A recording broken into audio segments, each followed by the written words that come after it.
नमस्कार. आले का सर्व ऑनलाईन?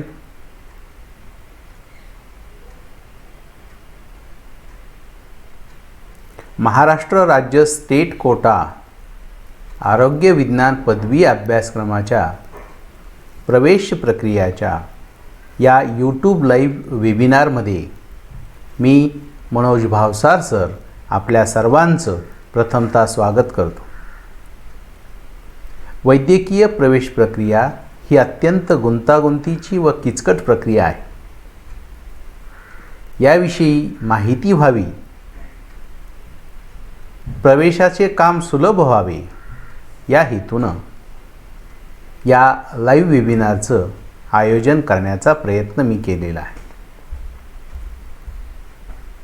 विद्यार्थी व पालक बंधू भगिनींनो, दिनांक 4 नोव्हेंबर रोजी महाराष्ट्र CET सेल मुंबई यांच्यामार्फत महाराष्ट्र राज्य स्टेट कोटा ॲडमिशनसाठी नोटिफिकेशन जारी करण्यात आलं आहे. त्याचबरोबर माहितीपत्रक देखील जाहीर करण्यात आलेलं आहे. यानुसार दिनांक 5 नोव्हेंबरपासून नोंदणी सुरू झालेली आहे. याविषयीची सखोल माहिती आपण या वेबिनारमध्ये पाहणार आहोत. आपणा सर्वांना एक नम्र विनंती आहे की ज्यांच्यापर्यंत अद्याप ही लिंक पोहोचलेली नाही अशा सर्वांना या लाईव्ह सेशनची लिंक पाठवून द्या. त्याचबरोबर आपण सर्वांनी हा यूट्यूब चॅनल सबस्क्राईब करा. इथून पुढे येणारे सर्व अपडेट तुम्हाला चॅनलवर मोबाईलवर नोटिफिकेशनमार्फत प्राप्त होतील. आपल्या जर काही शंका असतील तर आपण त्या कॉमेंट बॉक्समध्ये लिहून कळवा. आपल्याला निश्चित उत्तरं दिले जातील. जे या चॅनलचे सबस्क्रायबर आहेत त्यांना कॉमेंट बॉक्समध्ये निश्चितपणे उत्तरं मिळतील. तेव्हा कृपया सर्वांना विनंती आहे की आपण हा चॅनल पुढील अपडेटसाठी, पुढील व्हिडिओसाठी सबस्क्राईब करा, लाईक करा, शेअर करा. चला आपण पॉवरपॉईंट प्रेझेंटेशनला सुरुवात करूया.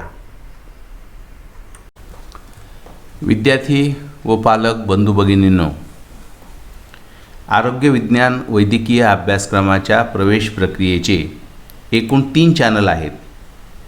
त्यापैकी पहिला चॅनल हा केंद्रीय पातळीवर प्रवेश प्रक्रियेचा आहे की जो MCC मार्फत भरल्या जातात ह्या जागा. केंद्रीय पातळीवरील प्रवेश प्रक्रियेच्या पहिल्या राऊंडची प्रक्रिया झालेली आहे. दुसरा जो चॅनल आहे हा आयुष मंत्रालय यांच्यामार्फत भरल्या जाणाऱ्या जागा की ज्यांची प्रवेश प्रक्रिया अद्याप सुरू झालेली नाही. आणि तिसरा प्रमुख मार्ग म्हणजे महाराष्ट्र राज्याची प्रवेश प्रक्रिया की ज्याची नोंदणी 5 नोव्हेंबरपासून सुरू झालेली आहे. थोडक्यात ॲडमिशनसाठी या 3 प्रमुख रांगा आहेत. एक केंद्रीय पातळीवरची MCC मार्फत ची रांग, दुसरी रांग आयुष मंत्रालयातर्फे होणाऱ्या ॲडमिशनची रांग आणि तिसरी रांग ही महाराष्ट्र राज्य स्टेट कोटा काउन्सिलिंगची रांग. आता यापैकी या वेबिनारमध्ये आपण महाराष्ट्र स्टेट कोटा नीट काउन्सिलिंगबद्दल माहिती घेणार आहोत. चला आपण पाहूया की CET सेल मार्फत स्टेट कोटा काउन्सिलिंगसाठी पात्रता काय आहे, इलिजिबिलिटी काय आहे. यामध्ये 2 प्रकारचे गट आहेत. MBBS, BDS, BAMS, BUMS, BHMS या अभ्यासक्रमांसाठी पात्रता आणि ह्या अभ्यासक्रमाव्यतिरिक्त म्हणजे BSc नर्सिंग असेल, बॅचलर इन फिजिओथेरपी असेल यासाठी असलेली पात्रता. अगोदर आपण MBBS, BDS, BAMS, BUMS आणि BHMS या आरोग्य विज्ञान अभ्यासक्रमासाठी किमान पात्रता काय आहे हे पाहूया. 2 प्रकारची किमान पात्रता असणं आवश्यक आहे. एक, नीट परीक्षेतील स्कोर कट ऑफ लेवलपेक्षा जास्त पाहिजे आणि दुसरं HSC बोर्डमध्ये आपल्याला ग्रुपची पात्रता म्हणजे फिजिक्स, केमिस्ट्री, बायोलॉजी यांचे जे मार्क्स आहेत 300 पैकी त्याची पात्रता. आता हे आपण सविस्तर पाहू पहिली पात्रता जी आहे नीट परीक्षेच्या मार्कांची, ती कॅटेगरीनुसार मी आता मार्क्स आपल्याला सांगतो. अनरिझर्व्ड कॅटेगरी म्हणजेच ओपन आणि EWS कॅटेगरीसाठी किमान मार्क्स नीटमध्ये 147 हवेत. अनरिझर्व्ड आणि EWS कॅटेगरीसाठी फिजिकल हँडिकॅप्ड कॅन्डिडेट असेल तर यांना 129 मार्काचं किमान अट आहे. रिझर्व्ड कॅटेगरीसाठी म्हणजेच SC, ST, OBC या वर्गवारीतील विद्यार्थ्यांसाठी 113 मार्क किमान पाहिजेत. तर SC, ST, OBC physical handicapped candidate असेल तर त्यांच्यासाठी देखील 113 मार्काची अट आहे. ही नीटच्या स्कोअरची अट काउन्सिलिंगसाठी आहे. म्हणजेच हे मार्क्स असेल तर नीट काउन्सिलिंगसाठी तो विद्यार्थी MBBS, BDS, BAMS, BUMS आणि BHMS या आरोग्य विज्ञान अभ्यासक्रमासाठी पात्र असेल. आणि दुसरी HSC बोर्डसाठी आहे. HSC बोर्ड परीक्षेमध्ये ओपन कॅटेगरीच्या विद्यार्थ्यांना 300 पैकी किमान 150 मार्क्स हे PCB ग्रुपसाठी असले पाहिजेत. म्हणजेच फिजिक्स, केमिस्ट्री आणि बायोलॉजी या विद्यार्थ्यासाठी, या विषयांसाठी 300 पैकी किमान 150 मार्क्स असले पाहिजेत. म्हणजेच 50% अट ओपन कॅटेगरी आणि EWS कॅटेगरीसाठी आहे. आता आपण किमान बोर्डाच्या मार्काची अट ही रिझर्वेशनमधल्या कॅन्डिडेटसाठी 40% आहे.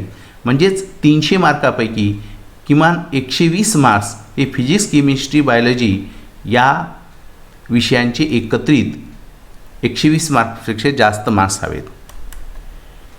याचबरोबर फिजिकल हँडिकॅप्ड कॅन्डिडेट असेल तर त्यांच्यासाठी 45% म्हणजेच 300 मार्क्सपैकी 135 मार्क्स हे असायला हवेत जर तो फिजिकल हँडिकॅप्ड जनरल कॅटेगरीमध्ये असेल तर. अशा पद्धतीनं किमान मार्काची अट या आरोग्य विज्ञान अभ्यासक्रमाच्या स्टेट कोटा काउन्सिलिंगसाठी आपण पाहिली.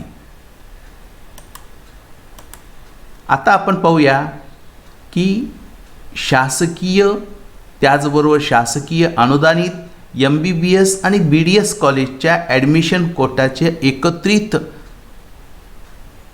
सीट्सचं डिस्ट्रीब्युशन कसं असतं.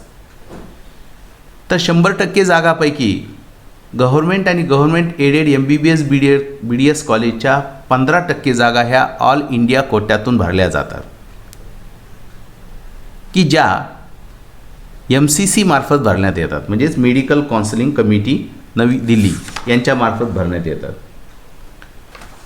या MCC मार्फत या 15% जागांचं काउन्सिलिंग पहिल्या फेरीसाठी प्रोसिजर झालेली आहे.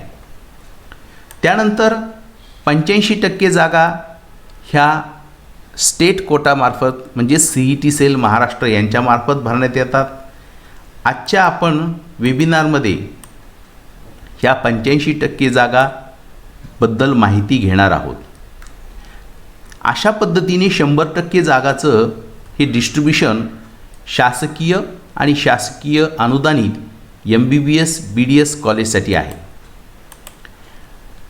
आता ह्या शासकीय आणि शासकीय अनुदानित बाबतीत झालं.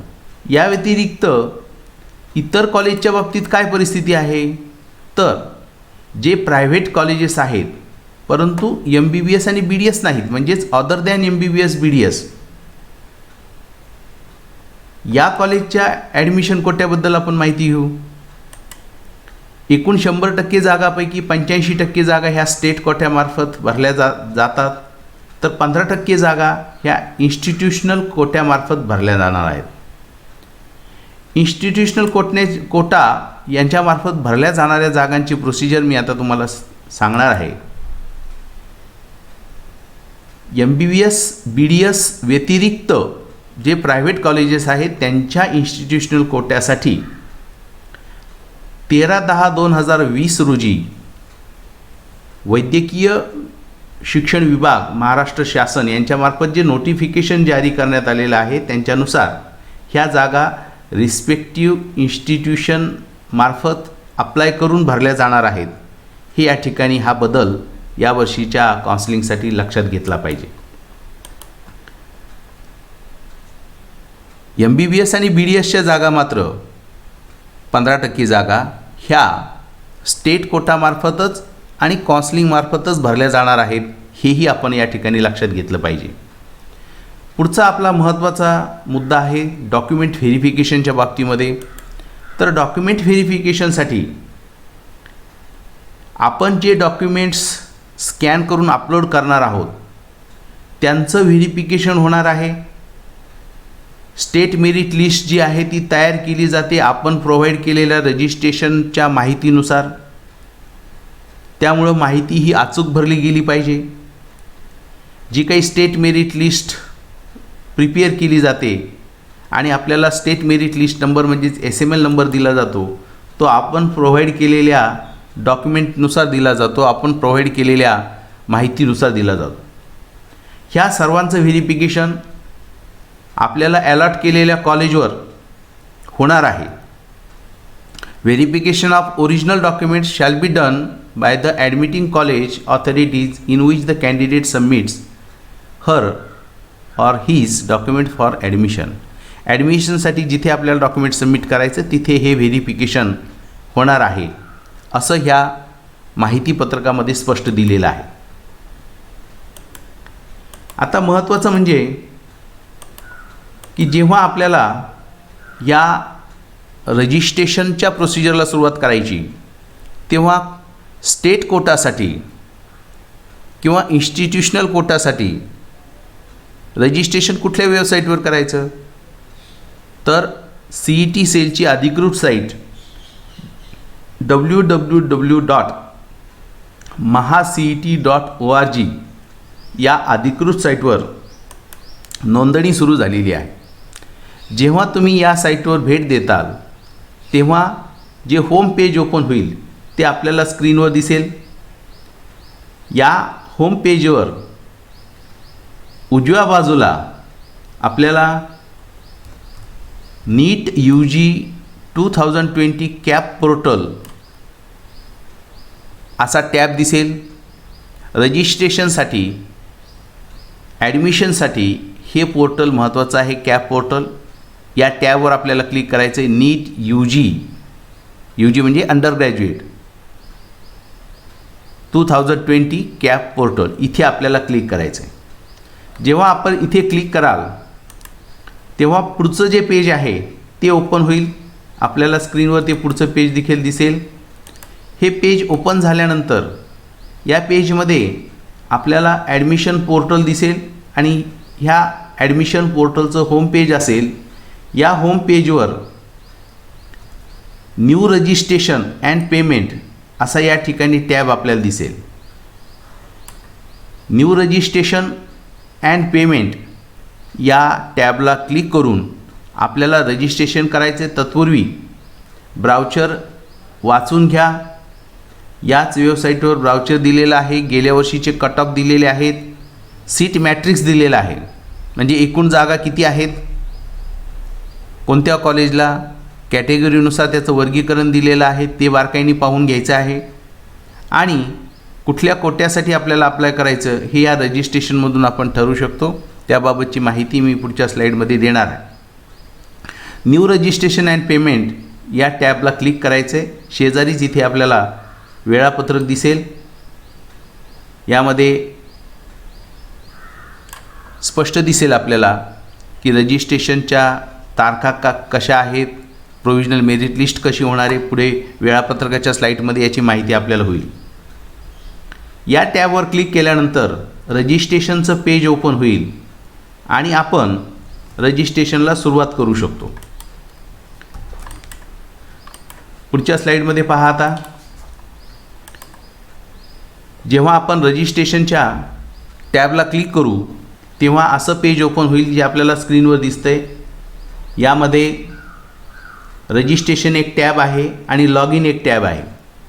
जेव्हा आपण रजिस्ट्रेशन करू आणि प्रेफरन्स फॉर्म भरण्यासाठी आपल्याला लॉग इन करायचं आहे तेव्हा या लॉग इन टॅबवर आपल्याला जायचं आहे. सुरुवातीला रजिस्ट्रेशन करताना रजिस्ट्रेशन या टॅबवर आपण क्लिक करून रजिस्ट्रेशन करणार आहोत. रजिस्ट्रेशन सक्सेस झाल्यानंतर जेव्हा आपल्याला प्रेफरन्स फॉर्म भरायचे तेव्हा ह्या लॉग इन टॅबचा उपयोग आपल्याला करायचा आहे. पाहूया आपण की यानंतर जेव्हा आपण रजिस्ट्रेशनच्या ज्या स्टेप्स आहेत त्या बारकाईने पाहू. हेल्थ सायन्स ॲडमिशन काउन्सिलिंग 2020 यासाठी कुठल्या स्टेप्स आपल्याला फॉलो करायच्यात. स्टेप नंबर 1 पहिली स्टेप आहे रजिस्ट्रेशनची. आत्ताच आपण स्क्रीनवर वेबसाईट आणि त्यांचं होम पेज पाहिलेलं आहे. रजिस्ट्रेशनचा गेटवे पाहिलेला आहे. ह्या गेटवेने जाऊन आपण रजिस्ट्रेशन पूर्ण करायचं आहे. रजिस्ट्रेशन सक्सेसफुल झाल्यानंतर पुढचा आपला मार्ग असणार आहे तो म्हणजे fee payment by online mode. Online पद्धतीने फी पेमेंट करायचं आहे. फी पेमेंट झाल्यानंतर तिसरी स्टेप आपली असणार आहे प्रेफरन्स फिलिंग आणि लॉकिंग. अत्यंत महत्त्वाची ही स्टेप आहे. प्रेफरन्स भरणं हे अत्यंत महत्त्वाचं आणि किचकट काम आहे. प्रेफरन्स फिल करताना आपण काय विचार केला पाहिजे तर आपल्या जो स्कोर कार्डवर स्कोर आलेला आहे त्यानुसार गेल्या वर्षीचे जे कट ऑफ्स आहेत ते पाहिले पाहिजे, त्यांचा अभ्यास केला पाहिजे आणि त्या कट ऑफनुसार कॉलेजची निवड केली पाहिजे. त्यानंतर त्यात प्राधान्य ठरवायचं आहे आणि शेवटी हे चॉईसेस लॉक करायचे. ही प्रोसिजर तंतोतंत फॉलो केली पाहिजे. ही प्रोसिजर आपल्या लक्षात आली असेल. रजिस्ट्रेशन ही पहिली स्टेप आहे, फी पेमेंट ही दुसरी स्टेप आहे आणि प्रेफरन्स फिलिंग ही तिसरी स्टेप आहे. त्यानंतर पहिली फेरी जाहीर होईल. पहिली फेरी जाहीर झाल्यानंतर ज्या शिल्लक राहिलेल्या जागा आहेत त्यांच्यासाठी दुसरी फेरी होते. स्टेट कोटा काउन्सिलिंगसाठी एकच प्रेफरन्स फॉर्म असतो. ऑल इंडिया कोटा आणि स्टेट कोटाच्या काउन्सिलिंगमध्ये काही बदल आहेत. MCC मार्फत ऑल इंडिया कोटाचं काउन्सिलिंग करताना प्रेफरन्स फॉर्म आपल्याला प्रत्येक फेरीसाठी वेगळा भरावा लागतो. मात्र राज्याची जी प्रवेश प्रक्रिया आहे यामध्ये प्रेफरन्स फॉर्म एकच असतो. तोच प्रेफरन्स फॉर्म सर्व फेरीसाठी यूज केला जातो. यामध्ये 2 ग्रुप असतात. पहिला ग्रुप ए ग्रुप MBBS BDSसाठी आणि दुसरा ग्रुप इतर अभ्यासक्रमांसाठी. चला आपण पुढचा स्लाईडकडे वळूयात. ग्रुप ए MBBS आणि BDS कोर्ससाठी प्रेफरन्स फॉर्म भरला जातो. MBBS BDSचा पहिला राऊंड होतो आणि ग्रुप बीसाठी MBBS BDS कोर्स व्यतिरिक्त जे कोर्सेस आहेत त्यांच्यासाठी प्रोसिजर केली जाते. जे सिलेक्शन आहे ते तुम्ही तुमचं मेरिट आणि तुम्ही जे प्रेफरन्सेस दिलेले आहेत त्याच्यानुसार सिलेक्शन म्हणजे निवडीची प्रक्रिया पार पाडली जाते. 2 किंवा अधिक राऊंड्स या राज्यातील कोट्यासाठी आयोजित केले जातात आणि शेवटी मॉपअप राऊंड देखील या 85% जागासाठी आणि 15% इन्स्टिट्यूशनल कोटासाठी पार पडला जातो. अत्यंत महत्त्वाचा हा प्रेफरन्स फॉर्मचा विषय आहे. या प्रेफरन्स फॉर्ममध्ये कॉलेज कोड जे आहेत या कॉलेज कोडला सफिक्स यस किंवा यन असतो. आता हे यन किंवा यस काय आहे ते एकदा आपण पाहू. कॉलेजचा कोड हा 4 अंकी नंबरमध्ये असतो. 4 डिजिट नंबर असतो. ब्राउचरमध्ये तुम्ही कॉलेजची यादी पाहिली असेल त्या यादीमध्ये हा नंबर दिलेला आहे कॉलेजचा आणि हा कॉलेजचा जो 4 अंकी नंबर आहे त्याला सफिक्स यस किंवा यन असतो. सफिक्स यसचा अर्थ होतो स्टेट कोटा म्हणजेच all seats of government corporation college and 85% each in private colleges or minority colleges. आणि यनचा अर्थ होतो 15% इन्स्टिट्यूशनल कोटाच्या जागासाठी आहे in private college oblique minority colleges. म्हणजेच पुन्हा एकदा मी हे रिपीट करतो. कॉलेजचा जो कोड असतो प्रेफरन्स फॉर्ममध्ये तो 4 अंकी कोड असतो की जो आपल्याला ब्राउचरमध्ये कॉलेजच्या यादीमध्ये आपल्याला दिसेल आणि पुढे यस आणि यन सफिक्स असतो. त्या यसचा अर्थ होतो स्टेट कोटा आणि एनचा अर्थ होतो इन्स्टिट्यूशनल कोटा. जर विद्यार्थ्याने दोन्हीसाठी अप्लाय केला असेल म्हणजे स्टेट कोटा आणि इन्स्टिट्यूशनल कोटा, तर त्या विद्यार्थ्याच्या प्रेफरन्स फॉर्ममध्ये हे दोन्ही यस किंवा एन येतील. आणि विद्यार्थ्याने जर फक्त स्टेट कोटासाठी अप्लाय केला असेल तर त्यांच्या प्रेफरन्स फॉर्ममध्ये फक्त यस येईल. प्रेफरन्स फॉर्मची माहिती आपण आता पाहिलेली आहे. यानंतर ॲडमिशन शेड्यूलबद्दल आपण माहिती घेऊ. Health science courses admission schedule जे जाहीर करण्यात आलं नोटिफिकेशनद्वारे, ते आपण बारकाईने त्याचा अभ्यास करू. 4 तारखेला इन्फॉर्मेशन ब्राउचर प्रसिद्ध झालं. 5 तारखेला सीट मॅट्रिक्स प्रसिद्ध झालेला आहे आणि 5 नोव्हेंबरपासूनच रजिस्ट्रेशनला सुरुवात झालेली आहे. 5 नोव्हेंबर ते 12 नोव्हेंबर या कालावधीमध्ये online registration, payment of registration ह्या प्रक्रिया पार पाडायच्या आहेत. 12 नोव्हेंबरला सायंकाळी 5 वाजेपर्यंत ही प्रक्रिया होऊ शकते, म्हणजे ऑनलाईन रजिस्ट्रेशनची आणि फी पेमेंटची बाय ऑनलाईन मोड. त्यानंतर 6 नोव्हेंबर ते 13 नोव्हेंबरपर्यंत ऑनलाईन प्रेफरन्स फॉर्म भरता येतील. ही आपली 4 नंबरची प्रोसिजर या ठिकाणी दाखवलेली आहे. या ठिकाणी ऑनलाईन प्रेफरन्स फॉर्म हे MBBS आणि BDS कोर्ससाठीच फक्त आहेत, हे या ठिकाणी लक्षात घेतले पाहिजेत. पुढचे जे कोर्सेसचे जे प्रेफरन्स भरायचे आहेत ते त्याचं शेड्यूल नंतर जाहीर करण्यात येईल असं या सूचनेमध्ये सांगितलेलं आहे. यात एक बाब अत्यंत महत्त्वाची आहे, ती म्हणजे MBBS, BDS आणि सर्व अभ्यासक्रमासाठी रजिस्ट्रेशन हे 5 नोव्हेंबर ते 12 नोव्हेंबरपर्यंत आहे. प्रेफरन्स फॉर्म पहिल्या राऊंडसाठी MBBS, BDSचा जरी असेल तरी BAMS, BHMS, BUMS, bachelor in physiotherapy, BASLP, BSc nursing आणि सर्व आरोग्य विज्ञान अभ्यासक्रमाच्या प्रवेश घेऊ इच्छिणाऱ्या विद्यार्थ्यांनी नोंदणी 5 नोव्हेंबर ते 12 नोव्हेंबरपर्यंतच करायची आहे. प्रेफरन्स जे आहेत त्यामध्ये 2 ग्रुप केलेले आहेत, जे मागील स्लाईडमध्ये आपण पाहिलेले आहेत, ग्रुप ए आणि ग्रुप बी. परंतु रजिस्ट्रेशन स्टेट कोटासाठी आणि इन्स्टिट्यूशनल कोटासाठी सर्व अभ्यासक्रमाच्याच म्हणजेच MBBS, BDS, BAMS, BHMS, BUMS, BPTH, BOTH, BASLP, BP&O, BSc nursing या सर्व अभ्यासक्रमांसाठी नोंदणी ही 5 नोव्हेंबर ते 12 नोव्हेंबर या कालावधीमध्ये करायची आहे, हे या ठिकाणी बारकाईने लक्षात ठेवा. त्यानंतर पुढचं शेड्यूल आहे की प्रोव्हिजनल मेरिट लिस्ट जी आहे, ही प्रोव्हिजनल मेरिट लिस्ट 13 तारखेला 8 वाजता सकाळी जाहीर होणार आहे, 13 नोव्हेंबर रोजी. त्यानंतर पहिल्या राऊंडचं सिलेक्शन लिस्ट MBBS आणि BDS या कोर्ससाठी हा पहिला राऊंड होणार आहे. यासाठीची यादी 15 नोव्हेंबर रोजी सायंकाळी 5 वाजता जाहीर होणार आहे. या यादीनुसार प्रवेश अलॉट झालेल्या विद्यार्थ्यांनी 20 नोव्हेंबरपर्यंत रिस्पेक्टिव्ह कॉलेजला म्हणजेच अलॉटेड कॉलेजला जॉईन व्हायचं आहे. अशा पद्धतीचं शेड्यूल हे महाराष्ट्र CET सेल यांच्यामार्फत नोटिफिकेशनद्वारे जाहीर करण्यात आलेला आहे, ज्याचा अभ्यास आपण आत्ता केलेला आहे. आता फी स्ट्रक्चरबद्दल माहिती घेऊ आपण. रजिस्ट्रेशनसाठी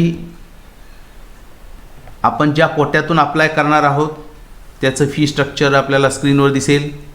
स्टेट कोटासाठी 1000 रुपये हे रजिस्ट्रेशनचे चार्जेस आहेत की जे नॉन रिफंडेबल आहेत, हे लक्षात घ्या. त्याचबरोबर इन्स्टिट्यूशनल कोटासाठी आपल्याला अप्लाय करायचं असेल तर 5,000 रुपये इतके आहे, आणि दोन्ही कोटाला जर अप्लाय करायचं असेल तरी देखील आपल्याला दोन्ही कोटाला अप्लाय करता येतं. त्यासाठी 6,000 रुपये इतकी फी आहे. फी पुन्हा एकदा मी रिपीट करतो. स्टेट कोटासाठी 1,000 रुपये इतकी नॉन रिफंडेबल फी आहे. रजिस्ट्रेशन फी आपण याला म्हणतो. इन्स्टिट्यूशनल कोटासाठी 5,000 रुपये इतकी रजिस्ट्रेशन फी आहे, आणि दोन्ही कोट्यासाठी जर आपल्याला अप्लाय करायचं असेल तर एकत्रित 6,000 रुपये फी आपल्याला रजिस्ट्रेशन फी ही नॉन रिफंडेबल पद्धतीची भरावी लागेल, की जी ऑनलाईन रजिस्ट्रेशन झाल्यानंतर आपण भरू शकतो.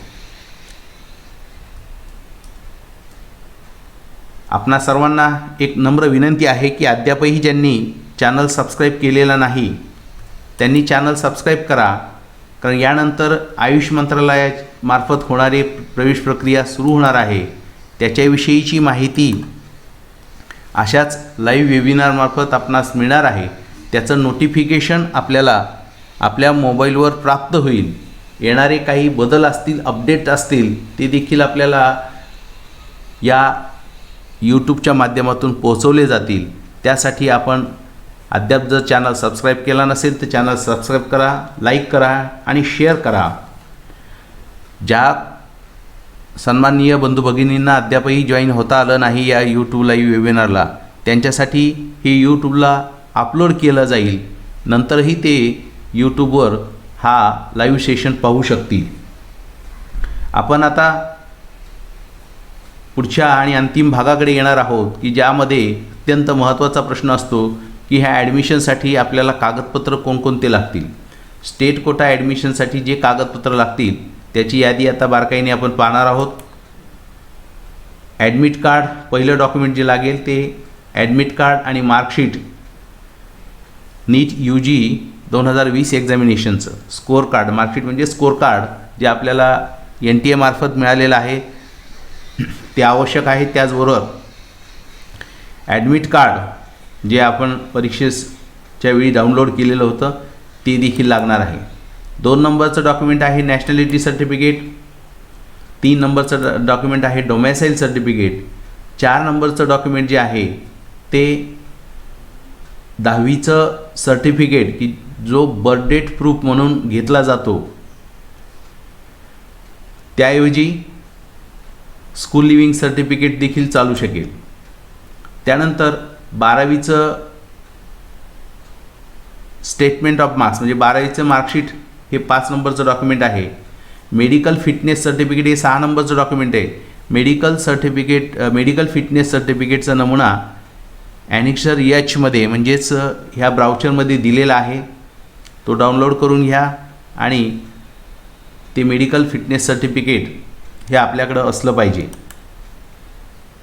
त्याचबरोबर online application form field on mahacet.org. आपण mahacet.org या वेबसाईटवर जे रजिस्ट्रेशन करतो, ॲप्लिकेशन करतो, त्या ॲप्लिकेशनचा ऑनलाईन फॉर्मची प्रिंट हे देखील महत्त्वाचं डॉक्युमेंट या ठिकाणी आहे. 8 नंबरचं डॉक्युमेंट आहे आधार कार्ड.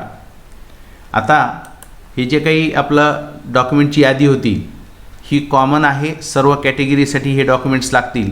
या व्यतिरिक्त रिझर्व्ड कॅटेगरीसाठी जे डॉक्युमेंट लागतील ते पुढच्या स्लाईडमध्ये दाखवतो. या स्लाईडमध्ये ही कॉमन डॉक्युमेंट्स आहेत जे सर्व कॅटेगरीच्या विद्यार्थ्यांसाठी आवश्यक आहेत. हे डॉक्युमेंट्स आपल्याला हवा असेल तर याचा स्क्रीनशॉट काढून घ्या. त्यानंतर आपण जर रिझर्व्ड कॅटेगरीमधून आरक्षणामधून जर अप्लाय करत असाल तर या व्यतिरिक्त काही आणखी डॉक्युमेंट्स आपल्याला लागतील. त्याविषयी माहिती पुढच्या स्लाईडमध्ये घेणार आहोत.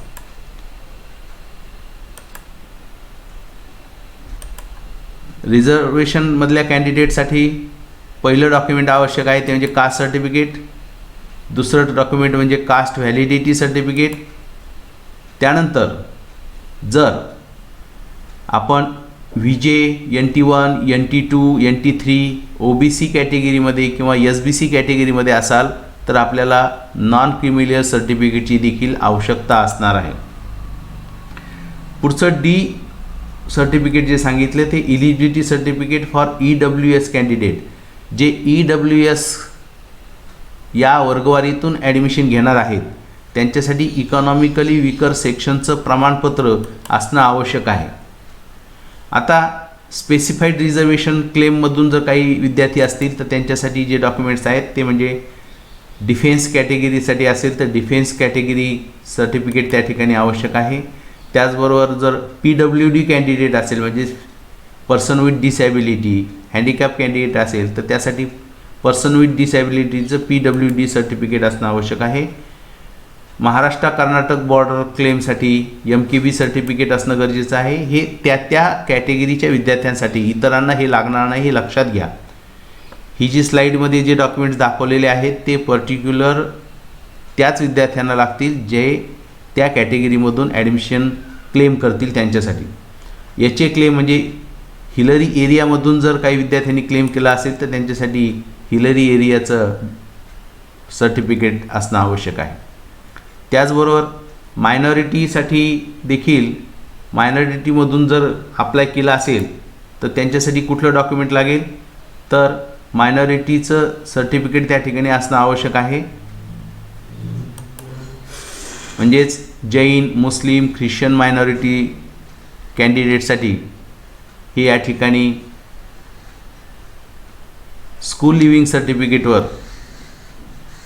जैन, मुस्लिम, ख्रिश्चन मायनॉरिटी असल्याबाबतची नोंद असणं गरजेचं आहे. त्याचबरोबर सर्टिफिकेट असणं गरजेचं आहे की ज्याच्यामध्ये मायनॉरिटी असल्याचा उल्लेख असेल. ॲफिडेविट देखील असणं आवश्यक आहे. Affidavit stating that they belongs to Jain, Muslim और ख्रिश्चन मायनॉरिटी. अशा पद्धतीने डॉक्युमेंटची ही सविस्तर माहिती पाहिलेली आहे. याचा स्क्रीनशॉट काढायचा असेल तर आपण काढू शकता. रिझर्व्ड कॅन्डिडेट्ससाठी या प्रकारचे डॉक्युमेंट्स असणं आवश्यक आहे. ज्या कॅटेगरीमधून आपण अप्लाय करतो ते हे डॉक्युमेंट आपल्याला ॲडमिशन फॉर्म भरताना म्हणजेच रजिस्ट्रेशन करताना अपलोड करायचे आहेत ही बाब लक्षात घ्यावी. डॉक्युमेंट व्हेरिफिकेशन, डॉक्युमेंट अत्यंत महत्त्वाचा विषय या प्रवेश प्रक्रियेमध्ये असतो. अशा पद्धतीने वैद्यकीय प्रवेश प्रक्रियेला कोणकोणत्या बाबींची आवश्यकता असते, डॉक्युमेंट्स काय लागतात, प्रवेश कोटा कसा असतो, ॲडमिशन कुठल्या वेबसाईटवर करायचं असतं याविषयी माहिती आपण या लाईव्ह वेबिनारमध्ये घेण्याचा प्रयत्न केलेला आहे. विद्यार्थी व पालक बंधू भगिनींनो, आपणास हा जर लाईव्ह वेबिनारमध्ये उपयुक्त वाटत असेल तर हा यूट्यूबवर अपलोड झालेला असेल. याची लिंक आपण आपल्या जवळच्या मित्र, नातेवाईक यांना पाठवा आणि चॅनल सबस्क्राईब करा, जेणेकरून इथून पुढे येणारे जे काही अपडेट्स आहेत ते आपल्याला या चॅनलवर निश्चित मिळतील. आपले काही प्रश्न असेल तर अवश्य कॉमेंट बॉक्समध्ये कळवा. या आपल्या सर्व प्रश्नांना मी निश्चितपणे उत्तर देईल.